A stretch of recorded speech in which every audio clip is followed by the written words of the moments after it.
So up until I would say about 23, I was a people pleaser. Yeah. For years, and the people who know me now, they would like laugh at that and be like, "There's no way in hell you were a people pleaser." But I wanted to do whatever it took to make others happy, which is naturally who I am. Yeah. But it allowed people to run over me and to just do whatever. Oh, you need me to come to work for extra 10 hours? Yeah, I'll come. You need me to come pick you up and give me no compensation for pick you up? Yeah, I'll come pick you up. You need me to come watch your animals? Yeah, I'll come do it. You need me to send you money? Yeah, I'll do all of those things. So over the time, I started to realize that I was depleting myself trying to uphold this value of friendship or relationship or whatever it was. And it's like, that's not what a friendship means. It doesn't mean you give all of yourself and that person gives none of themselves,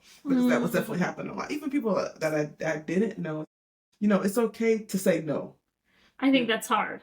No, especially as a woman. No, for sure it is, and it gives us that cringy feeling inside. It's like when I have to tell someone no, but it's important. If I realistically can't do it, or honestly, even if I could do it, and if I just don't want to do it, I don't want to do it.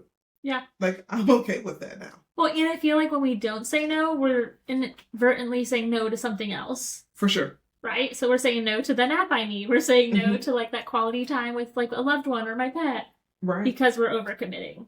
Right. And yeah, that definitely became a problem. But it's important because, like, again, your life needs balance. So if I'm always the yes woman, I know this I would say yes man, but if I'm always the yes woman, where's the balance? Where's, I need to say no because maybe I needed to rest so that way I could be better prepared for something that I really needed to do. Yes. Or maybe I had the money, but maybe something magically came up, the next day was like, man, I should have not said yes for that thing. I should have thought about it, which is why I always tell clients, like, it's so important to reflect on a thought. If somebody calls you and say, hey, can you go out with me Saturday?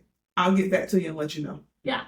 There's no maybe, there's no yes, there's no. I will get back to you and let you know. Yeah. I think that's a really hard thing with the anxiety is it wants like relief right away. And it's like, no, like sit with it for a second and then revisit it. Right. But it's really easy just to be like, no, I just want to get this out of my head and like have that impulse. Right, exactly. Yeah, because we're trying to figure out how they are feeling if I say yes or no. But because some people you can say yes all day and it still doesn't satisfy them. Correct. So you have to think about those things when you want to be that yes person and be always accommodating. That's why it's important to have boundaries. There's a reason that there's fences at people's houses and different things, because we need barriers and boundaries.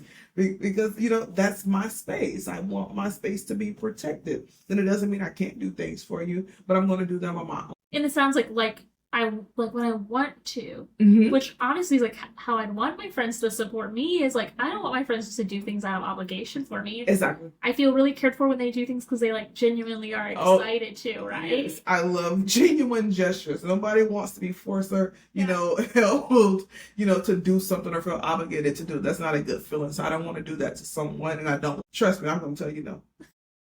I am not the 23-year-old that I once was. And I appreciate that part of me now for being firm on my boundaries, because then it allows people to not take advantage of you.